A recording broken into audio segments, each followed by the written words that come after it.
আরও গল্প চ্যানেলে আবার চলে এসেছি তৃষ্ণা মারা গেছে গল্পটির সপ্তম অধ্যায় শোনাতে। শুরু করছি লেখিকা সুচিত্রা ভট্টাচার্যের লেখা ৩x৩ সিরিজ থেকে নেওয়া তৃষ্ণা মারা গেছে গল্পটির সপ্তম অধ্যায়। সকালের মেঘ বৃষ্টি নামালো সন্ধ্যের পর। জোরে নয়, ঝিরঝির ঝিরঝির। বৃষ্টির মধ্যেই হঠাৎ তমাল এসে উপস্থিত, মুখ চোখে বেশ বিধ্বস্ত ভাব। পার্থ এখনো প্রেস থেকে ফেরেনি। মিতিন বসালো তমালকে, বলল, এ কি, এমন ঝোড়ো কাকের মতো লাগছে কেন? ওফ, যা ছোটাছুটি গেল সারাদিন। মর্গ থেকে তৃষ্ণার বডি বার করা, শ্মশান দাহ কাজের বন্দোবস্ত। আপনি গিয়েছিলেন শ্মশানে? তাহলে আর বলছি কি, কেওড়াতলা থেকেই তো আসছি। তমাল সোফায় শরীর ছেড়ে দিয়েছে। কার দায় কে সামলায়? কেন, তৃষ্ণার মামা আসেনি? না এলেই বোধহয় ভালো হতো, সে তো গুড ফর নাথিং। তমালের স্বরে বিরক্তি। কাজের কাজ একটাই করেছে, থানা থেকে আমার ফোন নাম্বারটা জোগাড় করে নিয়েছিল, তারপর স্ট্রেট আমার কাছে চেপে বসলো। এখানে তো আমাদের আর কেউ নেই, প্লিজ আপনি আমার সঙ্গে সঙ্গে থাকুন। লোকটাকে নাও করতে পারছি না। পুলিশ যদি শোনে নন কোঅপারেশন করছি, তার আবার কি মানে বার করে কে জানে। অতএব আপনিও গাড্ডায়। মিতিন হেসে ফেলল। যাকগে, বসুন, চা আনি। ধুমায়িত কাপ হাতে ফিরে মিতিন দেখল তমাল ইংরেজি খবরের কাগজ দেখছে মন দিয়ে। হালকা স্বরে মিতিন জিজ্ঞেস করল, কি পড়ছেন, তৃষ্ণা নিউজটা? দেখছি খুব শর্টে দিয়েছে। তমাল কাগজটা মুড়ে রেখে বলল, বাংলা পেপারে এর থেকে ডিটেলে আছে, তবে কোথাওই হত্যা না আত্মহত্যা বলা হয়নি, জাস্ট রহস্যজনক বলে ছেড়ে দিয়েছে। তাই তো দেখলাম। মিতিন তমালকে কাপডিশ বাড়িয়ে দিল। শ্মশানে আর কে কে ছিল? ২-৪ জন, সুকন্যা, সুকন্যার বাবা, এক্স ফ্যাক্টরের ২-৩টে স্টাফ। তমাল চায় চুমুক দিচ্ছে। সকলের সামনে আমি সুকন্যাকে বলে দিয়েছি, আর কোনো ঝুটঝামেলা চাই না ভাই, মানে মানে আমার ফ্ল্যাটটা খালি করে ফেলো। রাজি হয়েছে ছাড়তে? জানুয়ারি মাসটা টাইম চেয়েছে। ওর বাবা তো বলছিল বেহালায় কে এক আত্মীয় আছে, আপাতত তার বাড়িতে গিয়ে থাকতে। সুকন্যার ইচ্ছে নয়, ধন্যী সাহস মেয়েটার। ভালো তো, এখনকার যুগে সাহসী মেয়েই তো দরকার। মিতিন আলতো হাসল। তা তৃষ্ণার মামাটিকে কেমন দেখলেন? লোক খুব বদ মনে হলো না। শ্মশানে তো বারবার চোখ মুছছিল, অনেক আক্ষেপও করছিল তৃষ্ণার জন্য। কিসের আক্ষেপ? তৃষ্ণা নাকি আজীবন বোকাই রয়ে গেল, নিজের ভুলে নিজেই ভুগলো, অন্যদেরও কষ্ট দিল। কি ভুল? তা জিজ্ঞেস করিনি, কেন ফালতু খোঁচাবো। মামা কি শ্মশান থেকে ট্রেন ধরতে ছুটলো? না, বললো বাসে ফিরবে, এসপ্ল্যানেডে গেল। আর তৃষ্ণার সব মালপত্র? নিয়ে যাওয়ার কথা বলেছিলাম, গা করলো না। তমাল সেন্টার টেবিলে কাপ রাখলো, ভুরু কুচকে কি যেন চিন্তা করছে। হঠাৎই গলা নামিয়ে বলল, একটা সত্যি কথা বলবে? কি? কেসটা আলটিমেটলি কি দাঁড়াচ্ছে, মার্ডার না সুইসাইড? পুলিশ তো মার্ডারই মনে করছে। ও, আর আমায় নিয়ে কি ভাবছে পুলিশ? কি কাণ্ড, এখনো আপনার টেনশন কাটেনি? মিতিন শব্দ করে হেসে উঠল। শনিবার সন্ধেটা নিয়েই তো সমস্যা। তখন কি করছিলেন, কোথায় ছিলেন, সে ব্যাপারে আপনি ক্লিয়ার থাকলেই তো হলো। আমি 200% ক্লিয়ার। বিকেলে স্বাতীর বোন এলো, সন্ধেবেলা তার বর, তারপর আমরা সবাই মিলে বাইরে চাইনিজ খেতে গেলাম। ব্যাস, এই তো যথেষ্ট। বলছো, কিন্তু অ্যাস্ট্রেতে ওই সিগারেটের টুকরোটা? তো ছাড়ুন তো, অন্য কথা বলুন। সাথী বলছিল মার্চে নাকি আপনারা ব্যাংকক বেড়াতে যাচ্ছেন। প্ল্যান একটা আছে, হয়তো ঝুমঝুমির পরীক্ষার পর। টুকটাক গল্প করে খানিক বাদে উঠল তমাল। তাকে দরজা অবধি এগিয়ে দিয়ে মিতিন ফের বসেছে সোফায়। নিবিষ্ট মুখে ভাবছে কি যেন। আপন মনে হাতের আঙুল দেখছে ঘুরিয়ে ফিরিয়ে। একটু পরে টেলিফোনটা টানলো। ল্যান্ডলাইন থেকে কল করছে অজয় সিনহাকে। বার কয়েক রিং হওয়ার পর ওপারে অজয়ের গলা গমগম। Yes, Ajay Sinha here. আমি প্রজ্ঞা পারমিতা বলছিলাম।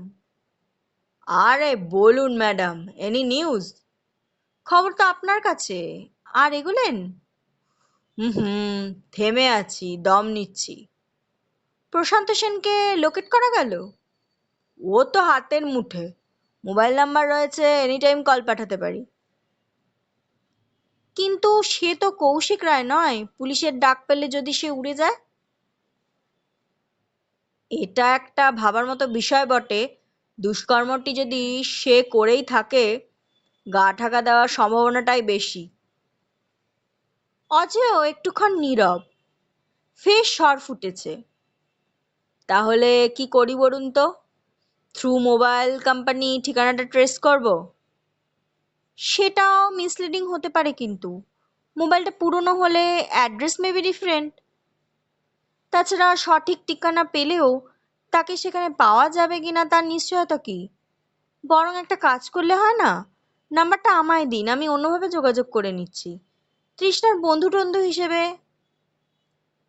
বেড়ে আইডিয়া তো। অজেও হা হা হাসলো। মাথায় আপনার খেলেও বটে। সকালে কৌশিককে দিব্যি একটা গুল ঝেড়ে দিলেন, আর অমনি গুঁতো খেয়ে বাবু গড়গড় করে সব উগড়ে দিল।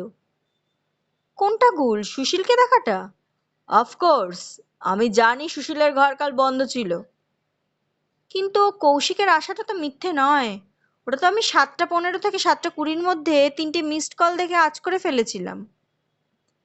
এবং কায়দা করে তীরটা ছুড়েও দিয়েছেন। ওই আর কি, ইঁদুর বেড়াল খেলা। প্রশান্ত সেনের নাম্বার টুকে নিয়ে ফোন রাখলো মিতিন। উঠে ঘরে পায়চারি শুরু করেছে। তার মধ্যে একবার উকি দিয়ে দেখে গেল ছেলেকে। লক্ষ্মী হয়ে হোনটাস করছে বুম বুম, সম্ভবত অঙ্ক। ঘরে গিয়ে তার পাশে বসলো একটুক্ষণ। তারপর আবার লিভিং রুমে ফিরে রিসিভার তুলেছে। চিরকুটে লেখা নাম্বারটা ডায়াল করলো। হ্যাঁ, বাজছে। হিন্দি ফিল্মের গান। লাইন পুরো হতে না হতেই ওপারে ঘর ঘরে গলা। হ্যালো, কে বলছেন? মিতিন মোলায়েম সুরে বলল, আপনি আমায় চিনবেন না। আমার নাম প্রজ্ঞা পারমিতা, তৃষ্ণার অফিসে কাজ করি। ও, বলুন। আপনি নিশ্চয়ই দুঃসংবাদটা পেয়েছেন, তৃষ্ণা মারা গেছে। সে কি, কবে, কখন? জানি না তো। শনিবার সন্ধেবেলা। তাই নাকি? প্রশান্ত স্বরে যেন চমক। কি করে, কি হয়েছিল? আত্মহত্যা করেছে। আজকের কাগজেও তো আছে খবরটা। কাল পুলিশ টুলিশ এসেছিল, বোধহয় কোনো মেন্টাল ডিপ্রেশন থেকেই। প্রশান্তকে প্রশ্নের অবকাশ না দিয়ে মিতিন একটানা বলে চলেছে। যাকগে, যে জন্য আপনাকে ফোন করা। তৃষ্ণার রুমে আপনার নামে লেখা একটা সিল খাম পাওয়া গেছে। সুকন্যা খুব ডিস্টার্ব। আমাকেই বলল আপনাকে কথাটা জানিয়ে দিতে। আপনি কি ওর অফিসে এসে খামটা নিয়ে যাবেন নাকি পাঠিয়ে দেব? ও প্রান্ত নিশ্চুপ। প্রায় আধ মিনিট পর স্বর ফুটেছে। আমি তো এখনই যেতে পারবো না, যদি কাইন্ডলি পাঠিয়ে দেওয়ারই ব্যবস্থা করেন। আচ্ছা, আমার মোবাইল নাম্বারটা পেলেন কোত্থেকে? তৃষ্ণা সেলফোনেই তো ছিল। ও, আবার বুঝি একটু ভেবে নিল প্রশান্ত। ঠিক আছে, আমার অ্যাড্রেস নোট করে নিন। 7 নম্বর মালাঙ্গা লেন, কলকাতা 13। কখন পাওয়া যাবে আপনাকে? সকাল 11টা অবধি থাকি। আপনারা কুরিয়ারে পাঠিয়ে দিন না। দেখি কি করা যায়। রিসিভার ক্রেডেলে রেখে স্থির বসে আছে মিতিন, ভুরুতে ভাত। লোকটা কিছু সন্দেহ করলো না তো? থাকবে তো কাল? 7 নম্বর বাড়িটা মালাঙ্গা লেন পোস্ট অফিসের কাছেই। এক সময় সুদৃশ্য অট্টালিকাই ছিল, এখন নেহাতি জরাজীর্ণ দশা। পলেস্তারা খসার দেওয়াল, দরজা জানলা ভাঙা ভাঙা, কার্নিশে অসত্য গাছ ডালপালা মেলেছে। অন্দরে বড়সড় উঠোন আছে একখানা, 8 ফাটা। উঠোন ঘিরে সার সার ঘর। একসময় হয়তো কোনো ধনী বাবুর দাসদাসী আশ্রিতদের আস্তানা ছিল, ভাড়ার ঘর রান্নাঘরও। এখন প্যাকিং বাক্সের কারখানা, আদ্যিকালের খুদে প্রেস, ট্রাভেল কোম্পানি, সব মিলিয়ে যেন এক মিনি কলকাতা। একে তাকে জিজ্ঞেস করে মিলল প্রশান্তর সন্ধান। এক হিন্দিভাষী লোক দেখিয়ে দিল সেনবাবুর ডেরা। রেডিমেড জামাকাপড়ের মিনি গুদামের পিছনে একটাই জানলাওয়ালা ছোট্ট খুপড়ি। বেলা 10:30টাতেও সেখানে বেশ অন্ধকার অন্ধকার। অগোছালো ঘরটিতে একটি চেয়ার আর তক্তপোষ ছাড়া আর কোনো আসবাব নেই। বিছানায় গড়াগড়ি খাচ্ছে সিগারেটের প্যাকেট। Indian classic. প্রশান্ত বিছানায় শুয়ে FM রেডিও শুনছিল। মিতিনের আকস্মিক আবির্ভাবে ধর্মরিয়ে উঠেছে। হতচকিত মুখে বলল, আপনি?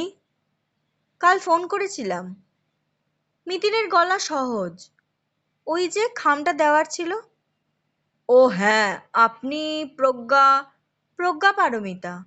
আসুন আসুন। মিতিন অবশ্য আমন্ত্রণের অপেক্ষায় নেই, বসে পড়েছে চেয়ারে। ব্যাগ থেকে একখানা সাদা লেফাফা বার করে বাইরে দিল। এই যে।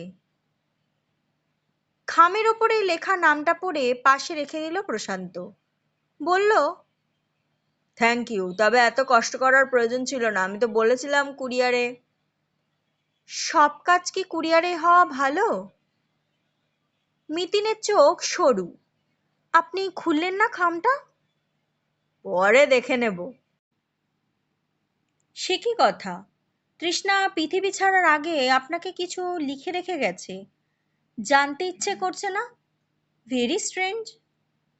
মিতিনের স্বরে এমন একটা কিছু ছিল, প্রশান্ত যেন গুটিয়ে গেল খানিকটা। কপাল কুঁচকে মিতিনকে দেখল কয়েক পল। তারপর কি ভেবে যেন খামটা ছিঁড়েছে। ভেতরের কাগজখানা খুলে দেখল উল্টে পাল্টে। হতবাক মুখে বলল, এ কি? এ তো সাদা কাগজ। এর কি অর্থ? এরকম অনেক কিছুরই অর্থ আমরা খুঁজে পাচ্ছি না প্রশান্তবাবু। এতক্ষণে দৃশ্যে অজয়ের উদয়। দরজার ওপাশে দাঁড়িয়েছিল, ঢুকে পড়েছে ঘরে। পরনে পুলিশের উর্দি নেই, সাদা পোশাক। তবে সোয়েটার, বুশ শার্টের নিচে কোমরে গোজা রিভলভারের অস্তিত্ব দিব্যি টের পাওয়া যায়। ঠোঁটে একটা পুলিশি হাসি খেলিয়ে অজয় বলল, আর ওইসব অর্থ খুঁজতেই তো আমাদের আশা। স্প্রিং দেয়া পুতুলের মতো লাফিয়ে তক্তপোষ থেকে নেমেছে প্রশান্ত। চোখ বড় বড় করে বলল, মানে? যেমন ধরুন, শনিবার সন্ধ্যাবেলা আপনি কেন তৃষ্ণার কাছে গিয়েছিলেন, আর আপনি চলে আসার ঠিক পরেই বা তৃষ্ণাকে কেন মৃত পাওয়া গেল। সে কৈফিয়ত আপনাদের দেব নাকি? আপনি কোন হরিদাস পাল? নামটা ভুল করলেন। আমি অজয় সিনহা। তৃষ্ণা যেখানে থাকতো আমি সেই এলাকার পুলিশ স্টেশনের চার্জে আছি। আর ইনি একজন প্রখ্যাত গোয়েন্দা, প্রজ্ঞাপারমিতা মুখার্জি। গোলগাল মুখখানা কুকড়ে ছোট হয়ে গেল মুহূর্তে। তোতলাতে তোতলাতে প্রশান্ত বলল, আপনারা আমাকে কেন? প্রশ্নটা তো উনি করেই ফেলেছেন। মিতিন শক্ত গলায় বলল, শনিবার সন্ধে আপনি তৃষ্ণার কাছে গিয়েছিলেন কেন? সে সম্পর্কে আমার বোন। প্রশান্ত নিজেকে অনেকটা সামলেছে। তার কাছে আমি যেতেই পারি। কিরকম বোন? মাস্তুতো। আপন মাস্তুতো? না, একটু দুঃসম্পর্কের। মার আপন খুড়তুতো বোনের মেয়ে। তাহলে তো খুবই আপন। মিতিনের স্বরে ব্যঙ্গ। আপনি তাই বুঝি প্রায়ই তৃষ্ণার কাছে যেতেন? কর্তব্য পালনের জন্য। মেয়েটা একা একা কলকাতায় আছে। বটে। অজেয় গলা খাকারি দিল। আমরা কিন্তু একটা অদ্ভুত ব্যাপার আবিষ্কার করেছি।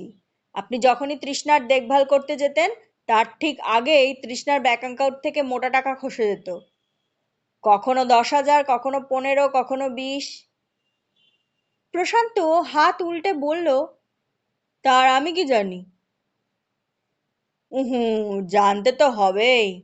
শনিবার দুপুরবেলা তৃষ্ণা 15,000 টাকা তুলেছিল, এবং সেই টাকার কিন্তু কোনো হদিশ নেই। অজেয় ঝুঁকে তক্তপোশের তলায় উকি দিল। নিচে একটা সুটকেস দেখছি, ওটা খুলে একটু ঘাটাঘাটি করব কি? এটিএম থেকে তোলা টাকা, নোটের নম্বরগুলো কিন্তু আমার কাছে আছে।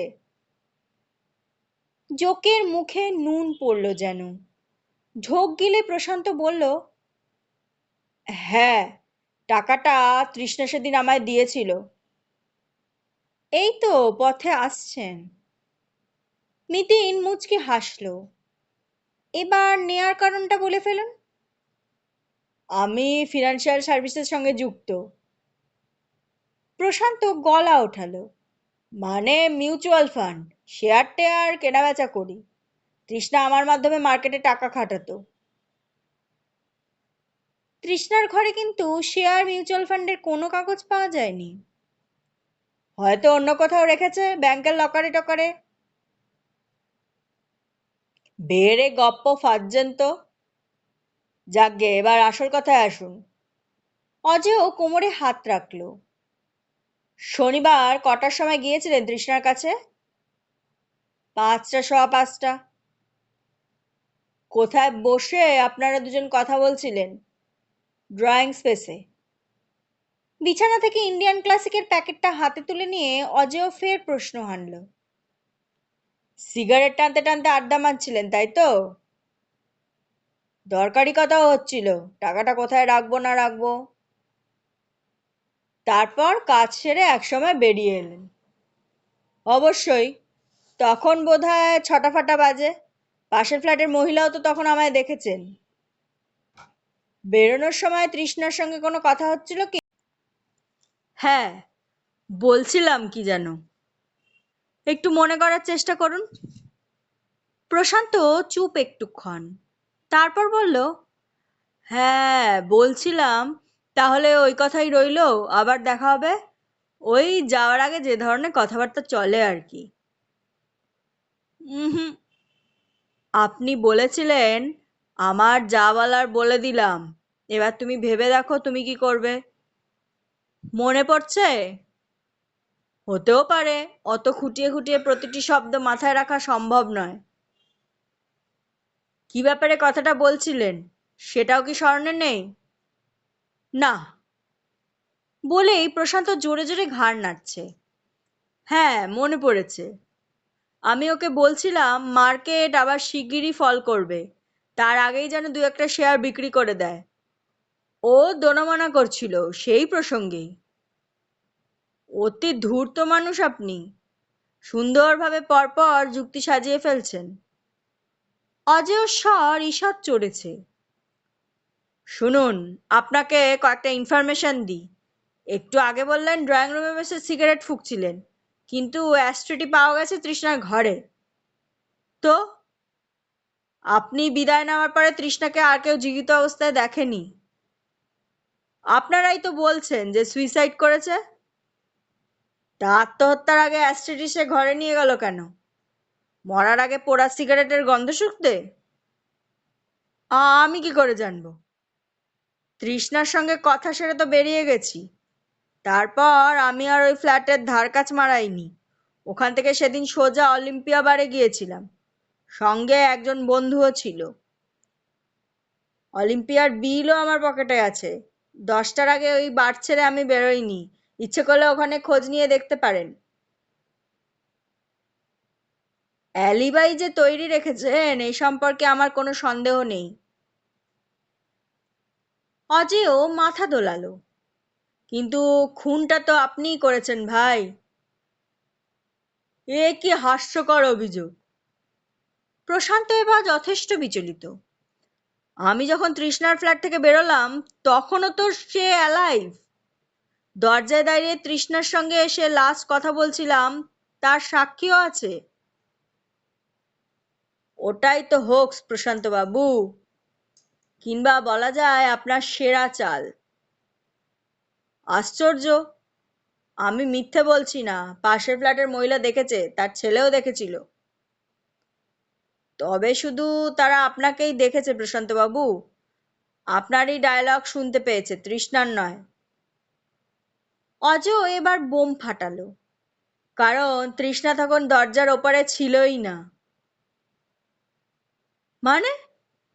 তৃষ্ণা তখন অলরেডি ডেড। আপনি তাকে মেরে ফেলেছেন by your revolver, one shot. What nonsense! কি যা তা বলছেন! আমি রিভলভার কোত্থেকে পাবো? এবার তাহলে গোটাটা বলি। অজয় চোয়াল কঠিন পলকে।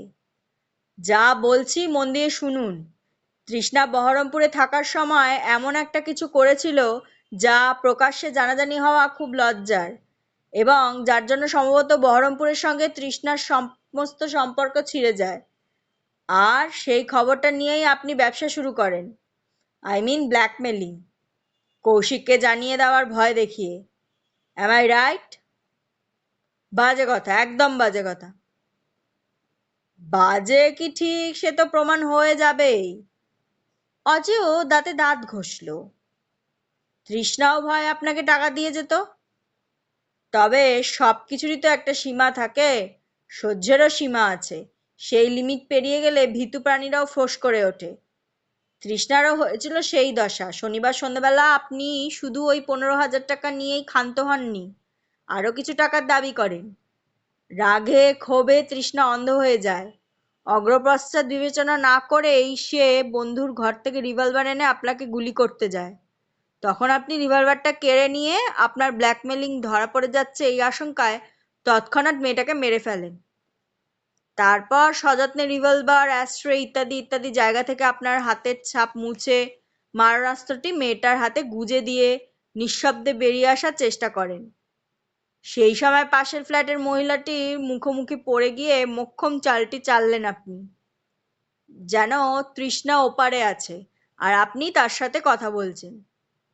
এমন একটা ভান করে দরজা টেনে দিয়ে চলে গেলেন। মহিলার মনেও ধারণা থাকলেও তৃষ্ণা তখনও বেঁচে। একদম ঠিকঠাক বললাম তো মিস্টার ডার্টি ব্ল্যাকমেলার?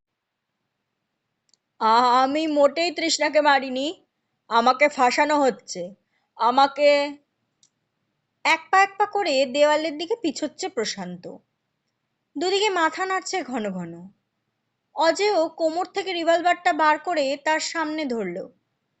চিবিয়ে চিবিয়ে বলল, ইউ আর আন্ডার অ্যারেস্ট প্রশান্ত সেন। শেষ হলো তৃষ্ণা মারা গেছে গল্পটির 7ম অধ্যায়। আমার গল্প পাঠ ভালো লাগলে চ্যানেলটাকে সাবস্ক্রাইব করে দিন আর এই অডিও স্টোরিটাকে লাইক করে দিন। পরবর্তী পর্বে আমি শোনাবো এই গল্পের 8ম অধ্যায়।